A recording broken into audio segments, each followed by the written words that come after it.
Welcome everybody to a reading by Claudia Rankine, sponsored by the Lannan Foundation. Claudia Rankine's first book of traditional lyric poems, Nothing in Nature is Private, published in 1994, is her first meditation on subjects such as the public and private self that have haunted her ever since. It's the kind of book that makes you hopeful for American poetry, Robert Hass wrote. But since the 1998 publication of her second book, The End of the Alphabet, Rankine's writings, because just how to characterize them is to the point, as another has said, have been at play with questions of medium and genre and about forms of silence. She's written lyrics that are arguments or parts of a novel, essays that go back to the origin of the form, an irregular, undigested piece, as Samuel Johnson defined it, a play that took place inside of a bus, film scripts, or you could call them film meditations. To be more precise, she questions not only literary, but human categories of form, style, and purpose, while trying to articulate how it is and what it is to be human. Her most recent collection, Citizen, published in September 2014, is a profound meditation on the internal wounding and erasure of being categorized or typed by race. Like her other prose lyric, Don't Let Me Be Lonely, it is also a work of mourning. In a passage entitled In Memory of Trayvon Martin, she writes, "My brother is completed by sky. The sky is his silence. Eventually, he says, it is raining. It is raining down. It was raining. It stopped raining. It is raining down. He won't hang up. He's there, but he's hung up, though he is there. Goodbye, I say. I break the goodbye. I say goodbye before anyone can hang up. Don't hang up. Wait with me. Wait with me, though the waiting might be the call of goodbyes." The violence, humiliation, and rupture of racism is set against the continuity of repetition. In this passage, the sky, the rain, and goodbye. The paragraph form is also important to the continuity and rhythm of the writing. She wants no line breaks. Indeed, the only break she wants is the hyphen in goodbye. And hyphens at once join and separate two words. And of course, the break at the end of the paragraph. That's the only other break. The repetitions and carefully calibrated breaks control the expression of grief and keep it in motion. When Rankine turns to lineation, poems that are lineated in Citizen, she chooses traditional lines, both to rely on and to distrust the continuity of the old forms. Take, for example, Stop and Frisk, conversational, yet beautifully controlled by repetition and internal rhyme, as they describe the speaker being pulled over because, quote, "You are not the guy, and still you fit the description because there is only one guy who is always the guy fitting the description." That is a prose sentence, and it drives the rhythm of that long passage. But it plays beautifully against some lineated passages, for instance, the following. "Yes, officer," rolled around on my tongue, which grew out of a bell that could never ring because its emergency was a tolling I was meant to swallow. "Yes, officer" is a speech act, a conceding of power to a functionary of the state. Rankine's ear is alert to this, to the submission, entrapment, and despair in the utterance, just as she has always been alert to the ways we use and misuse language conversationally. The apparent slackness of our spoken sentences is deceptive, is actually full of tension and energy, as she uncovers for us over and over again, from her first book of poems to her current work, this amazing energy. In Stop and Frisk, the only way out of the trap of being profiled is through metaphor, which transforms conversational speech. Let's hear the lines again. Yes, officer, rolled around on my tongue, which grew out of a bell that could never ring because its emergency was a tolling I was meant to swallow. A terrible transformation is offered here. The tongue becoming the clapper of a bell ringing backwards, its cry swallowed, the emergency swallowed. Running throughout Citizen is this toxin sound, a cry of despair, of rage, of no, no, no, of did she just say that? Of did that just come out of my mouth, his mouth, your mouth? It is a cry of incredulity. This cry places her deeply within the lyric tradition. One could say it is the very office of the lyric poet. All a poet can do today is warn, as Wilfred Owen said. But what is a lyric in Claudia Rankine's fashion? It mixes media, not music but visual art. Images of faces ghost the pages of Citizen. They are seen, but they don't say, and their silence is haunting. It resists traditional forms. Rankine is fully aware of the potency of alliteration, consonance, assonance, rhyme, and meter, but she won't fall for the temptation to let the music of poetry console. She is in fact terribly afraid of people falling not so much into the rhythm as falling asleep at the wheel. It would seem that although Black people are in the mainstream, Black history isn't, Darryl Pinckney writes, because certain basic things about the history of being Black in America, that is, American history, have to be explained over and over again. In her insistence on calling her work lyric when it is so far from song, in the realization of her art, Rankine is a radical and experimental writer who doesn't fall for an easy attempt to politicize the structure of language or rely on nonsense and non sequitur to subvert power structures. It's as if she wants to say that there's only so much you can do with the shape of words on a page. She wants to be clear. Complacency is a risk and an outrage. What made Robert Hass so hopeful in 1994 has been continually realized in each new project that Rankine undertakes. She is a truly exceptional major artist, and her powers are only increasing. Please join me in welcoming Claudia Rankine.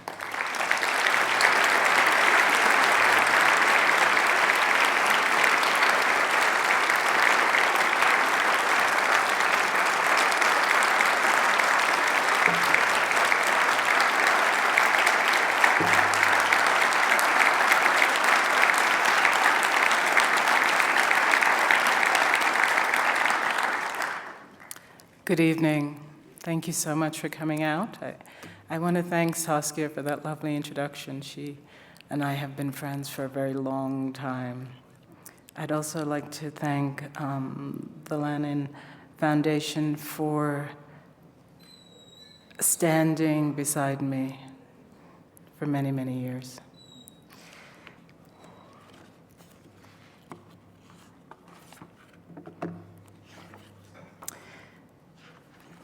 I thought I would start with the two poems that Saskia introduced.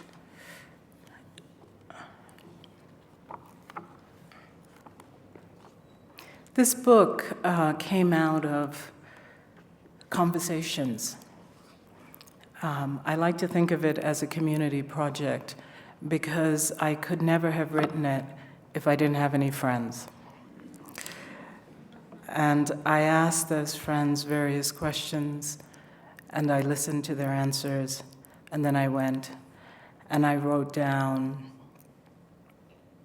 what they said as I remember it.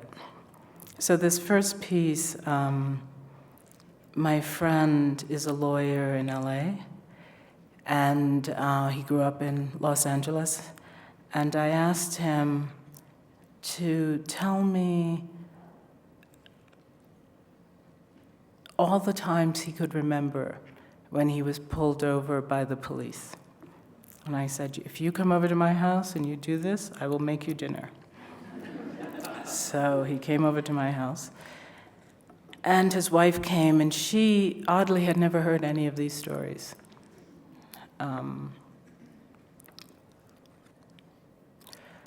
I knew whatever was in front of me was happening. And then the police vehicle came to a screeching halt in front of me, like they were setting up a blockade. Everywhere were flashes, a siren sounding, and a stretched out roar. Get on the ground. Get on the ground now. Then I just knew. And you're not the guy. And still you fit the description, because there is only one guy who is always the guy fitting the description. I left my client's house knowing I would be pulled over. I just knew. I opened my briefcase on the passenger seat just so they could see. Yes, officer, rolled around on my tongue, which grew out of a bell that could never ring, because its emergency was a tolling I was meant to swallow. In a landscape drawn from an ocean bed, you can't drive yourself sane. So angry, you can't drive yourself sane. This motion wears a guy out. Our motion is wearing you out. And still, you're not the guy. Then flashes a siren, a stretched out roar. And you're not the guy, and still you fit the description, because there is only one guy who is always the guy fitting the description. Get on the ground.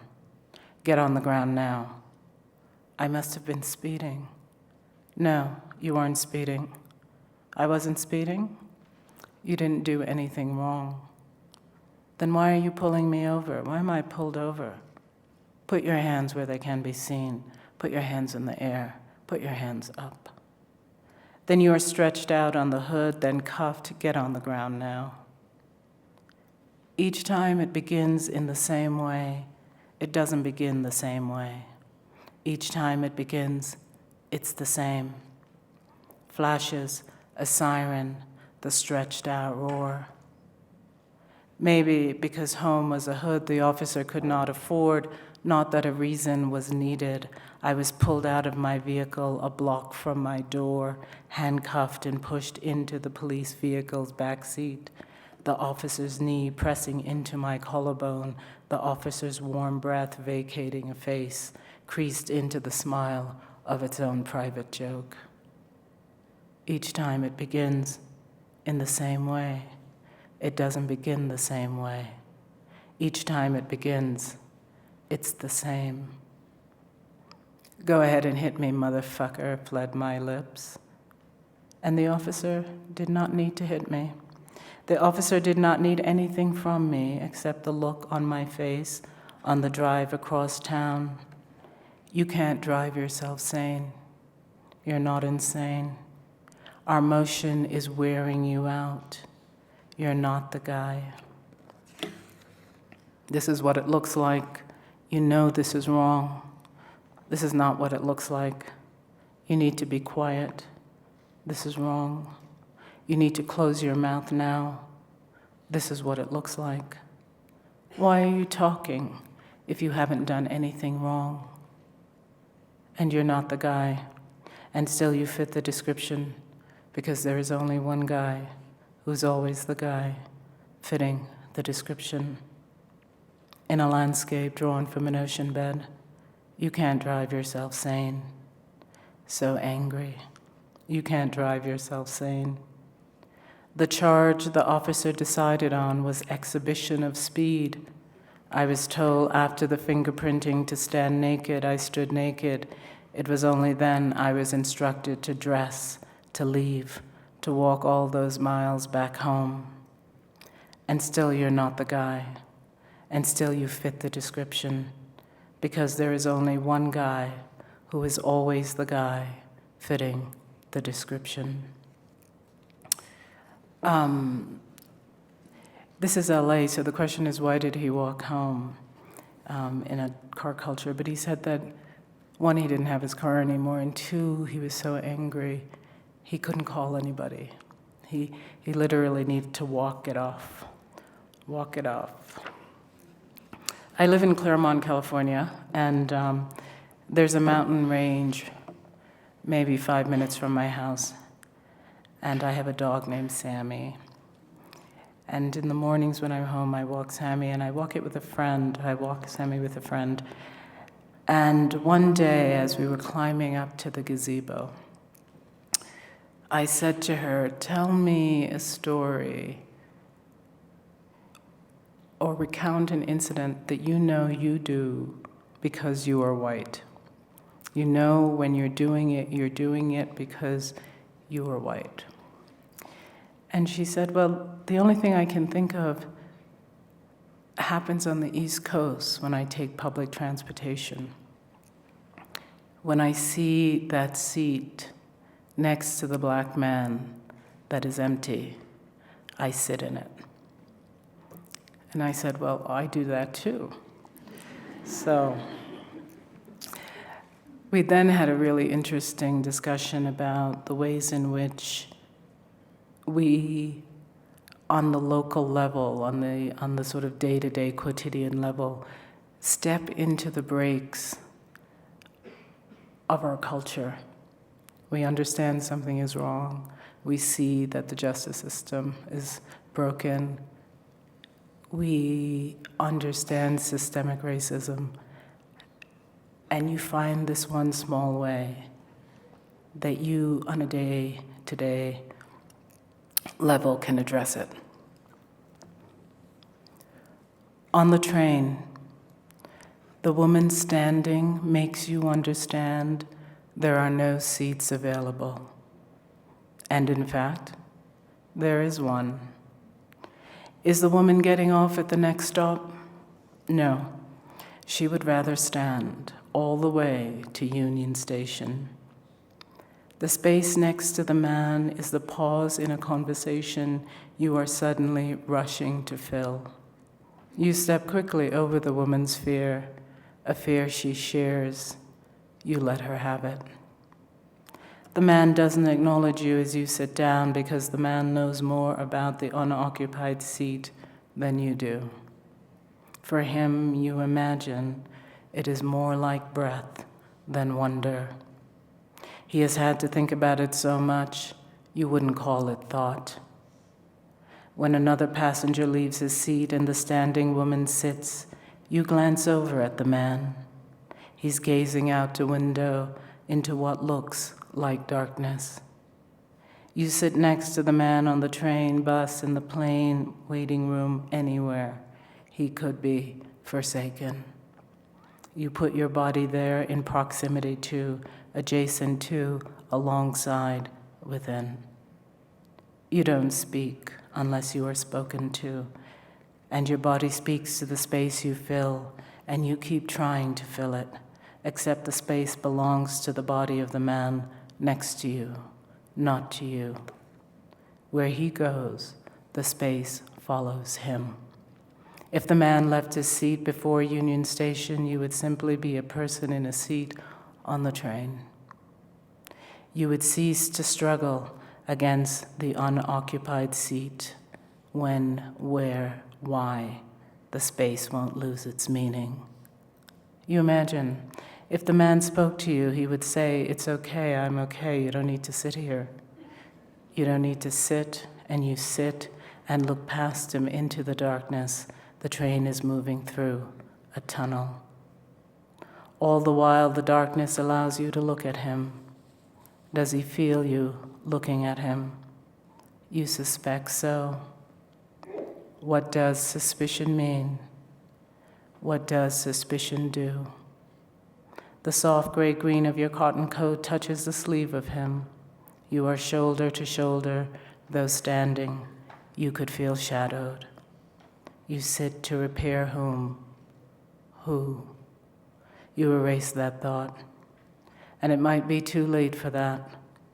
It might forever be too late or too early. The train moves too fast for your eyes to adjust to anything beyond the man, the window, the tile tunnel, its slick darkness. Occasionally, a white light flickers by like a displaced sound. From across the aisle tracks room, harbor world, a woman asks a man in the rows ahead if he would mind switching seats. She wishes to sit with her daughter or son. You hear, but you don't hear, you can't see. It's then the man next to you turns to you, and as if from inside your own head, you agree that if anyone asks you to move, you'll tell them we're traveling as a family.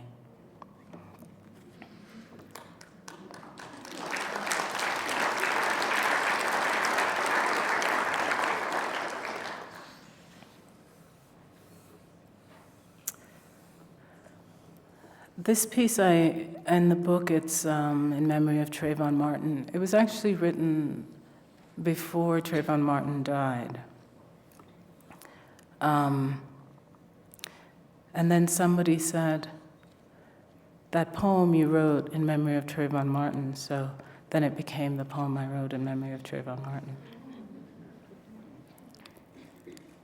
My brothers are notorious. They have not been to prison, they have been imprisoned. The prison is not a place you enter, it is no place. My brothers are notorious. They do regular things like wait. On my birthday, they say my name. They will never forget that we are named. What is that memory? The days of our childhood together were steep steps into a collapsing mind. It looked like we rescued ourselves, were rescued, then there are these days, each day of our adult lives. They will never forget our way through these brothers, each brother, my dearest brothers, dear heart. Your hearts are broken. This is not a secret, though there are secrets, and as yet I do not understand how my own sorrow has turned into my brothers' hearts. The hearts of my brothers are broken. If I knew another way to be, I would call up a brother. I would hear myself saying, my brother, my dearest brothers, dear heart. On the tip of a tongue, one note following another is another path, another dawn, where the pink sky is the bloodshot of struck, of sleepless, of sorry, of senseless. Shush. Those years of and before me and my brothers, the years of passage, plantation, migration, of Jim Crow segregation, of poverty, inner cities, profiling, of 1 in 3, 2 jobs, boy, hey boy, each a felony, accumulate into the hours inside our lives where we are all caught hanging, the rope inside us, the tree inside us, its roots, our limbs, a throat slides through. And when we open our mouth to speak, blossoms, oh blossoms, no place coming out. Brother, dear brother, that kind of blue. The sky is the silence of brothers all the days leading up to my call. If I called, I'd say goodbye before I broke the goodbye. I say goodbye before anyone can hang up, don't hang up. My brother hangs up, though he's there. I keep talking, the talk keeps him there. The sky is blue, kind of blue. The day is hot. Is it cold? Are you cold? It does get cool. Is it cool? Are you cool? My brother is completed by sky. The sky is his silence. Eventually he says, it is raining down. It was raining, it stopped raining, it is raining down. He won't hang up. He's there. He's there, but he's hung up though he's there. Goodbye, I say. I break the goodbye. I say goodbye before anyone can hang up, don't hang up. Wait with me. Wait with me, though the waiting might be the call of goodbyes. In the book, that piece is followed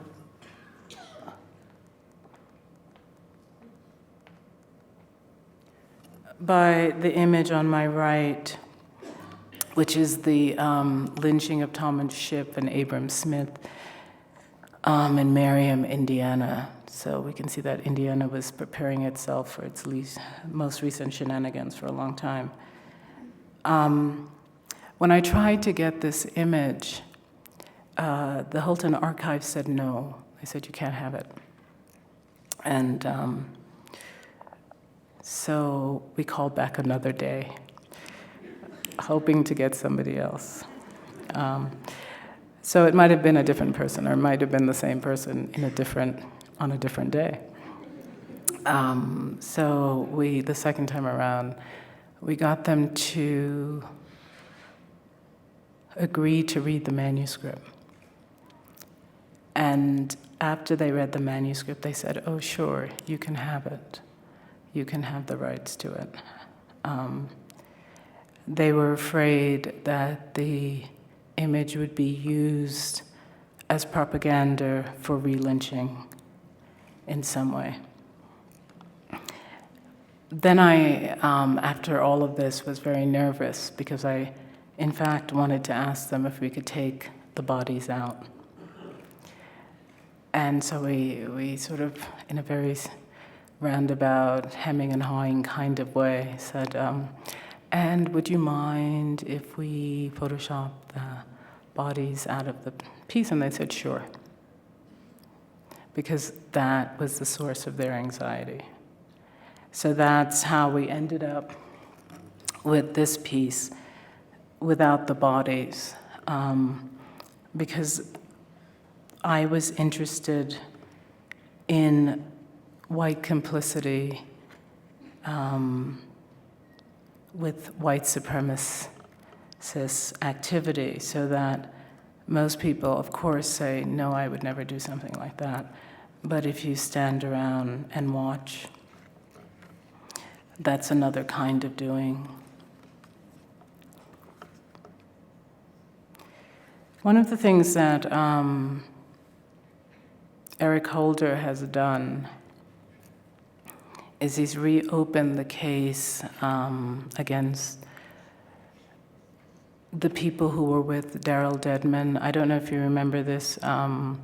James Craig Anderson was the black man who stepped out of his hotel, and a group of white teenagers came and they beat him to a pulp. And as he was crawling along the sidewalk, this was in June 2011, one of the guys in his pickup truck ran him over. And they caught it on video. And then the same guy, and you know, he's barely a man, this guy. He then went to McDonald's to meet up with his friends, and they had him on video saying, I ran that nigger over. So given all of the evidence, he was indicted and given a prison term, but none of the others with him were. And it turns out that this was a sport that they had. They would drive around and just attack black men and beat them up. So Holder went back in recently and held them accountable. In the next frame, the pickup truck is in motion. Its motion activates its darkness. The pickup truck is a condition of darkness in motion. It makes a dark subject. You mean a black subject? No, a black object. Then the pickup is beating the black object to the ground, and the tire marks the crush organs. Then the audio, I ran that nigger over, is itself a record-breaking hot June day in the 21st century. The pickup returns us to live cruelty, like sunrise, red streaks falling from dawn to asphalt. Then again, this pickup is not about beauty. It's a pure product. The announcer patronizes the pickup truck. No hoodlums, just teens. no gang, just a teen with straggly blonde hair, a slight blonde man. The pickup is human in this predictable way.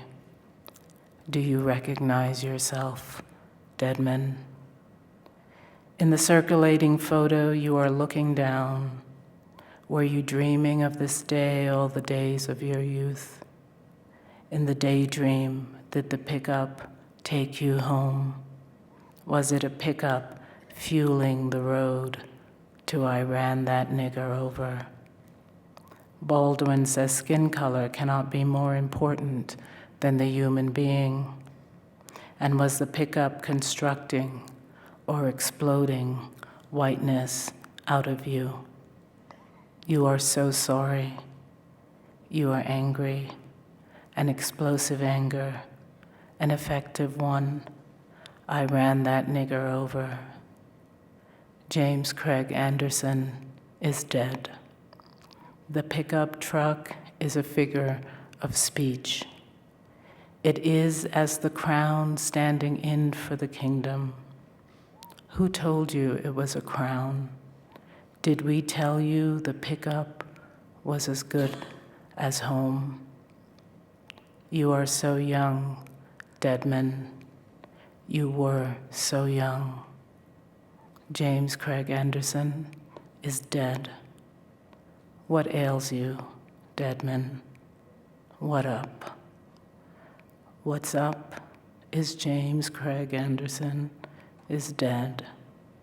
So sorry, so angry, an imploding anger. It must let you go. It let you go. I don't know what other people sit around and think about, but I sit around and think about what was going on in his head, Like, what exactly did he think he was going to achieve by doing that? Another question I would ask friends,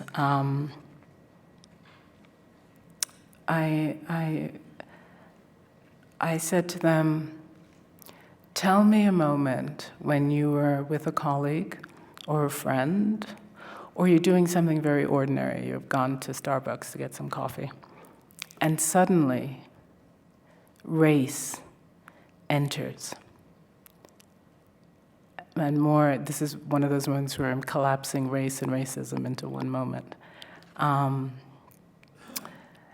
so I asked my friends, and they often said to me, I don't know what you mean.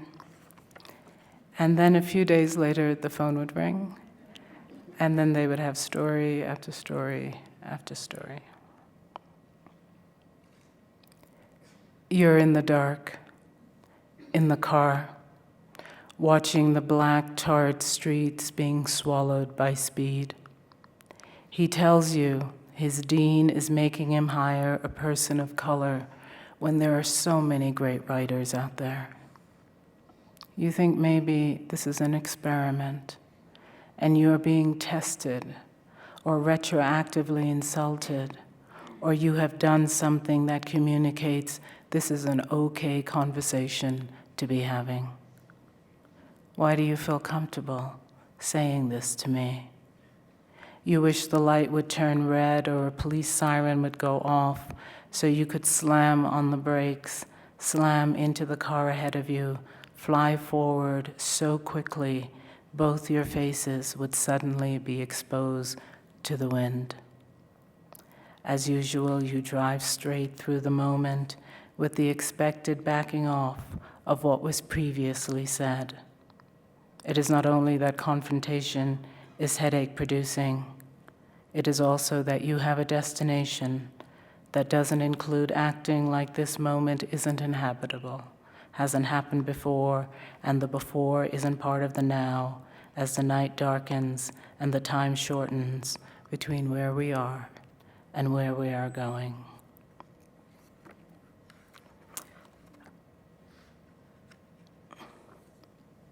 That person, actually, the person that was hired in that position was the wife of the person who said that. That was the great writer out there. And she might well be a great writer.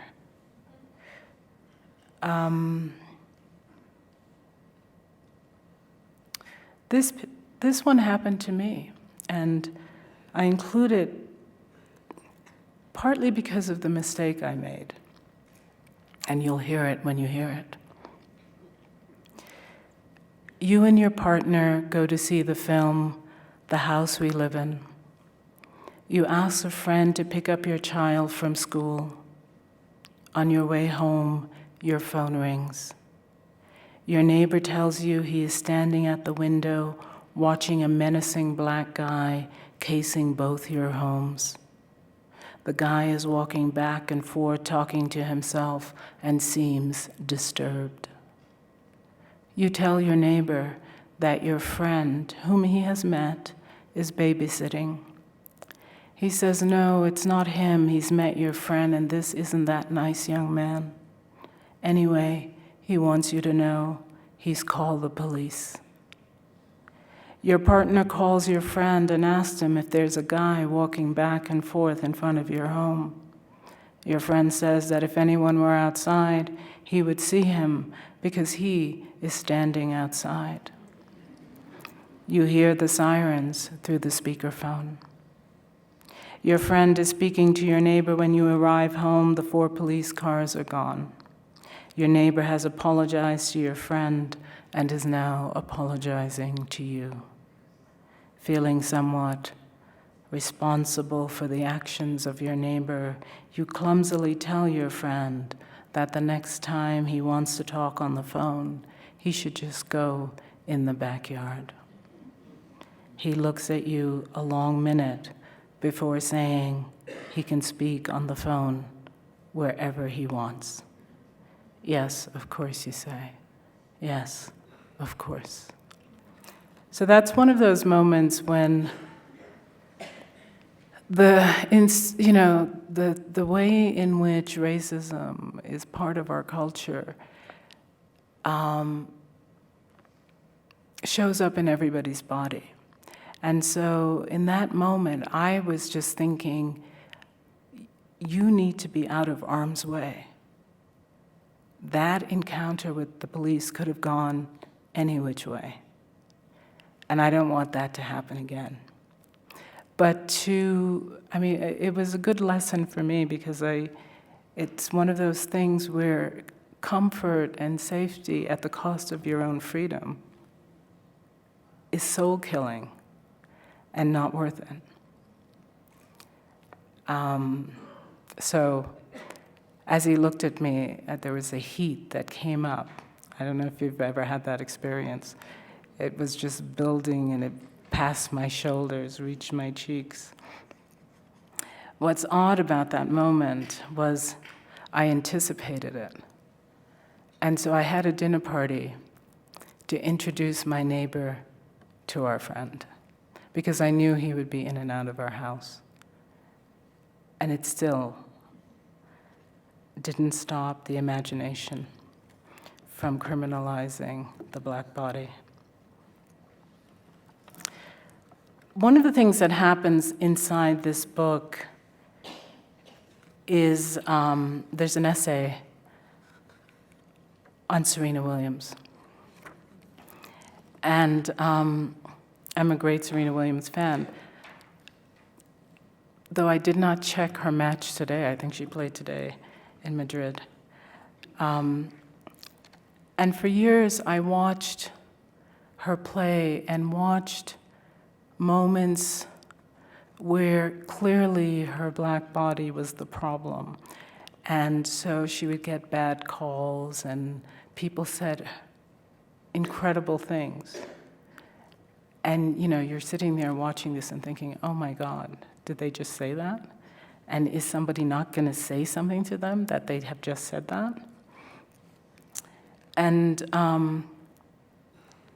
then Serena would get in trouble for being angry. And no one except for John McEnroe would say, I think she has a good reason. What does a victorious or defeated Black woman's body in a historically white space look like?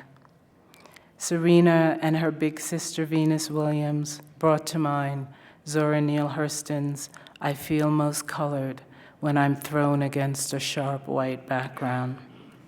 This appropriated line stenciled on canvas by Glenn Lycon, who used plastic letter stencils, smudging oil sticks, and graphite to transform the words into abstractions, seems to be ad copy for some aspect of life for all Black bodies. Hurston's statement has been played out on the big screen by Serena and Venus. They win sometimes, they lose sometimes, they've been injured, they've been happy, they've been sad, ignored, booed mightily. See Indian Wells, which both sisters have boycotted since 2001. They've been cheered, and through it all and evident to all were those people who were enraged that they were there at all. Graphite against a sharp white background. For years, you attribute to Serena Williams a kind of resilience appropriate only for those who exist in celluloid. Neither her father, nor her mother, nor her sister, nor Jehovah her God, nor Nike Camp could shield her ultimately from people who felt her Black body didn't belong on their court in their world. From the start, many made it clear Serena would have done better struggling to survive in the two-dimensionality of a Millet painting rather than on their tennis court. Better to put all that strength to work in their fantasy of her working the land rather than be caught up in the turbulence of our ancient dramas like a ship fighting a storm in a Turner seascape.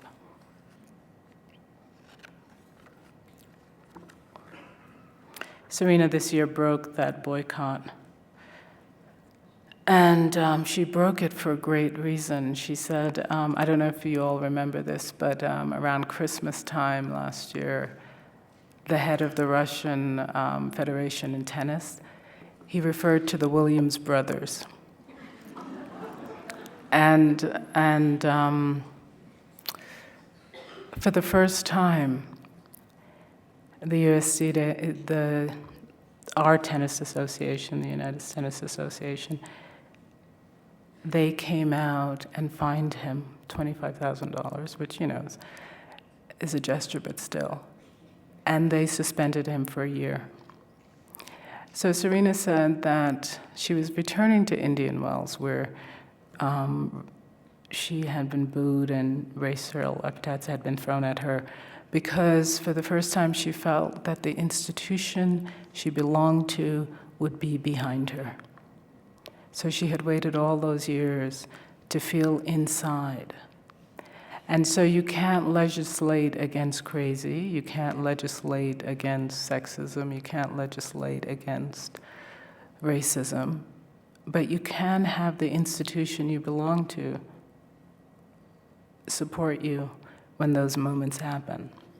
So she said she went back to Indian Wells partly because of that.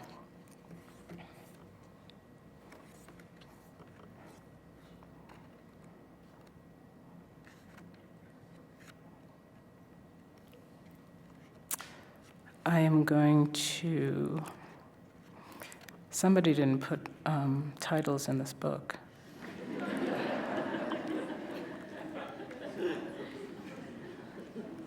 I have to talk to them.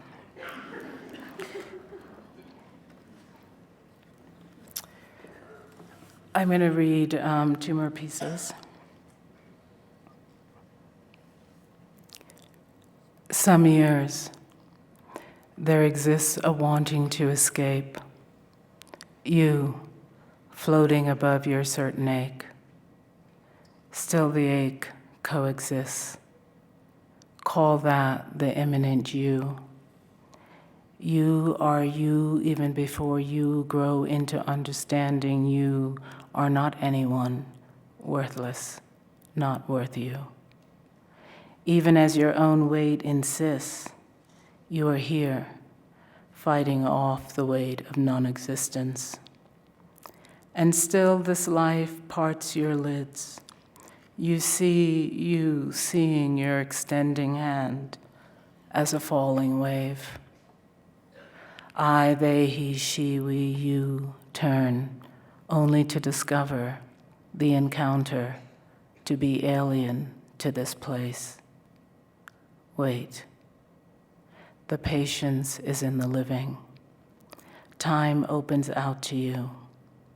The opening between you and you occupied, zoned for an encounter. Given the histories of you, and always, who is this you? The start of you, each day, a presence already.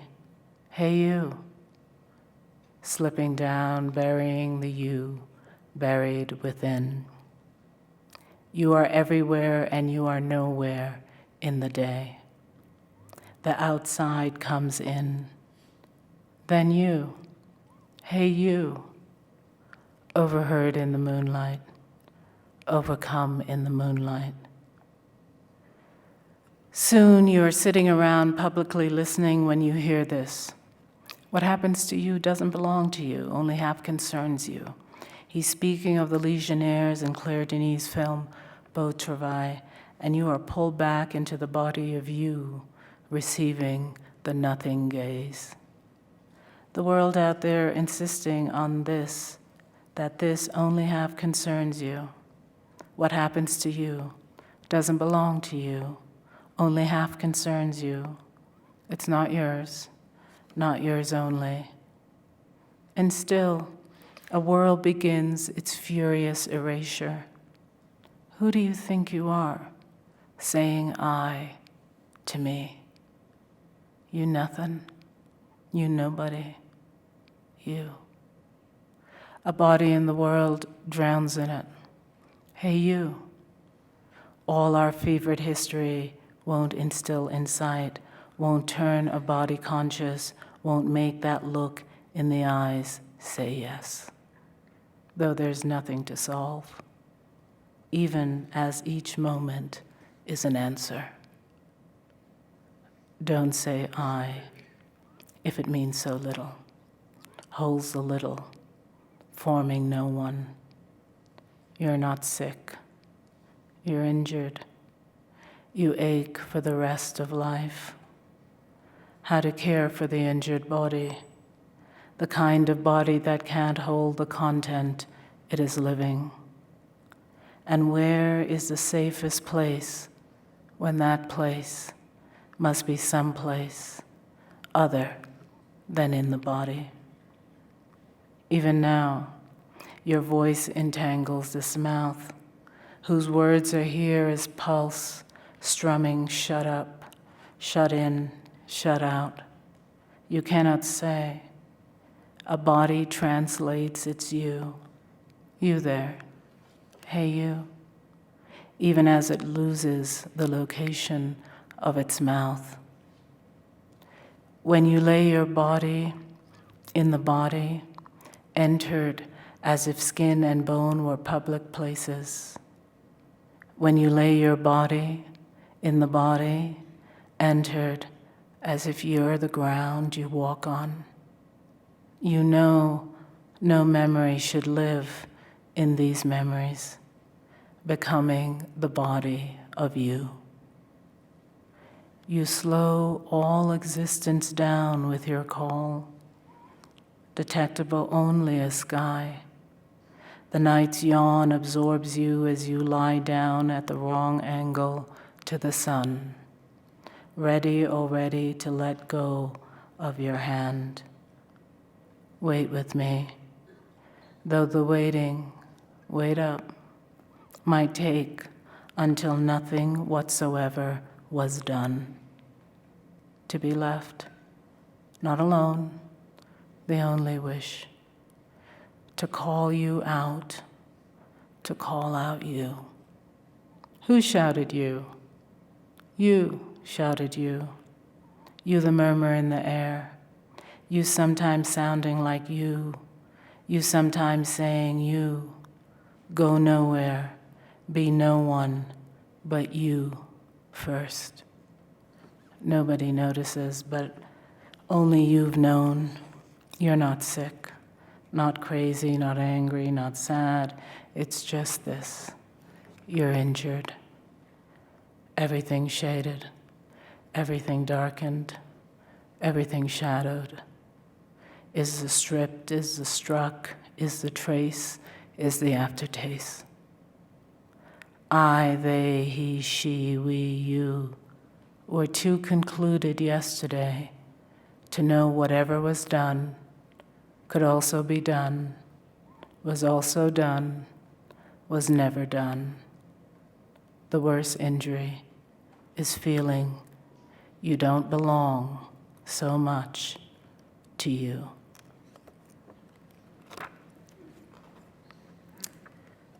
And in closing, the hardest thing for me in working on this book was ending it. Because how do you end something that doesn't have an ending? And so for a year, it sounds like a long time, but it was actually a year, I was thinking about how do you get out of this? Without creating a false ending, the fallacies of hope is what Turner wrote. So one day, I had a tennis lesson at our club. They call it a club, but it's really a gym. It's a very fancy gym. And I was waiting in the parking lot for my time, and I was sitting there eating a banana and thinking, how should I end the book? Because now the time was short and they were waiting for me. And just as that was happening, a woman pulled up in her car. And she turned off her car, and then she looked up, and I looked up, and we locked gaze. And then she looked away. And then she turned on her car, and she parked on the other side of the parking lot. And I thought, I'm going to go after her and ask her why she did that.